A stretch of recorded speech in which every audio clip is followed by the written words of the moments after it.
World health experts said today the Ebola outbreak in West Africa is out of control. And the head of the World Health Organization warned of what she called catastrophic consequences if it continues to deteriorate. At least 728 people have died in Guinea, Sierra Leone, and Liberia. 2 American aid workers and missionaries in Liberia were infected as they were helping Ebola victims. 33-year-old Dr. Kent Brantley and 59-year-old hygienist Nancy Wrightbowl. They're coming home to the U.S. for treatment in an Atlanta hospital. They'll be the first Ebola patients on U.S. soil. Vicente Arenas begins our coverage.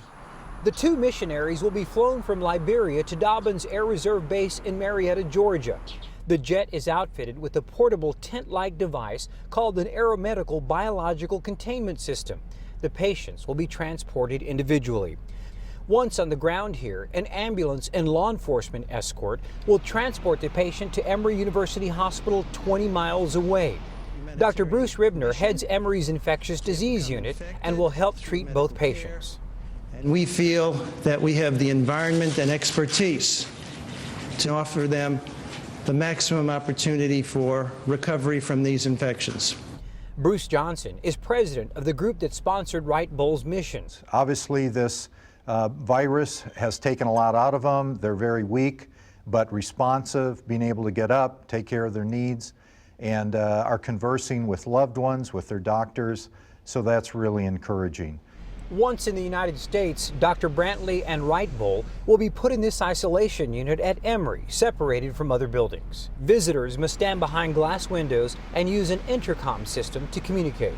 CDC Director Dr. Tom Frieden says hospitals in the United States have the resources to contain the virus. Any isolation unit in the U.S. can care for an Ebola patient safely. What you do need is meticulous attention to detail. And what is that meticulous attention to detail? That means full precautions. It means careful disposal of all of the materials and potentially contaminated items. Ebola virus, unlike some other organisms, isn't actually hard to disinfect. So it's not so much a question of the virus being hardier than other viruses, it's just because the stakes are so high. The first patient is expected to arrive here at Emory University Hospital within the next couple of days. And James, that same plane is then going to turn around, head back to West Africa, and pick up the other. Vicente Arenas in Atlanta, thank you. Well, President Obama said today he takes the Ebola outbreak very seriously. It comes as he is about to host a summit of African leaders in Washington next week. He said some participants from at-risk countries will be screened before they leave for the U.S. and when they arrive. So how concerned should Americans be about Ebola? Dr. Jon LaPook joins us now. John, the question that everyone wants to know the answer to is whether we are at risk of an outbreak here.